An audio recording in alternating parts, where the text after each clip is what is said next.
आइए जानते हैं आव्यूह के प्रकार। ठीक है, तो पहला हम जानेंगे स्तंभ आव्यूह किसे कहते हैं। ठीक है, तो एक स्तंभ आव्यूह तभी कहलाता है जब उसमें केवल एक स्तंभ हो, सिर्फ और सिर्फ एक स्तंभ हो, यानी एक कॉलम हो।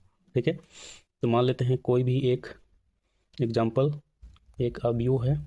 ठीक है, इसके एलिमेंट 4 1 √3 है। ठीक है, तो ये क्या हो गया, कॉलम मैट्रिक्स कहलाएगा। तो इसमें कितने कॉलम है, तो एक ही कॉलम है। ठीक है, और कितने रो है, तो 1 2 3। तो ये 3 × 1 3/1 का ऑर्डर का मैट्रिक्स है। ठीक है, तो इसको लिखेंगे कैसे, तो A = Aij m × 1, यानी कि यहाँ पे कॉलम की जगह पे क्या होगा, 1 होगा। ठीक है, तो ये क्या हो गया, m × n कोटि का एक मैट्रिक्स है, यानी ये एक कॉलम मैट्रिक्स है। ठीक है, उसी तरह से रो मैट्रिक्स कब कहलाएगा, तो ये एक आव्यूह पंक्ति आव्यूह कहलाता है यदि उसमें केवल एक पंक्ति होती है। ठीक है, मान लेते कोई B, ठीक है, मैट्रिक्स है। इसका हम लिखेंगे एलिमेंट्स -1/2 2 3 5। ठीक है, इसको बंद कर दिए। तो इसमें कितने रो है, तो एक ही रो है। कॉलम कितने हैं, 1 2 3 4। ठीक है, तो इसको कैसे लिखेंगे, तो 1/4। ठीक है, तो 1/4 का ये मैट्रिक्स है। ठीक, तो इसको रिप्रेजेंट कैसे करेंगे, B =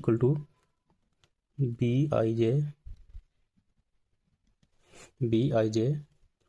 अब रो मेरा एक ही है, तो 1 × n हो जाएगा, यानी कॉलम कुछ भी हो सकता है। तो ये कौन सा मैट्रिक्स है, तो रो मैट्रिक्स कहलाएगा। ठीक है, उसी तरह से अब स्क्वायर मैट्रिक्स कब कहलाएगा, तो एक आव्यूह जिसमें पंक्तियों की संख्या स्तंभों की संख्या के समान हो, तो एक वर्ग आव्यूह कहलाता है। मतलब कोई एक एग्जांपल ले लेते हैं, जैसे 2 3 1 4। ठीक है, तो इसमें कितने स्तंभ हैं, तो 1 2। कितने रो है, यानी पंक्ति है, तो 2। तो ये 2/2 ऑर्डर का मैट्रिक्स है, इसको क्या बोलेंगे, स्क्वायर मैट्रिक्स। उसी तरह और भी दूसरा एग्जांपल लेते हैं, 3 1 2 √5 0 1 7 3 2। तो इसमें कितने रो हैं, तो 1 2 2 3।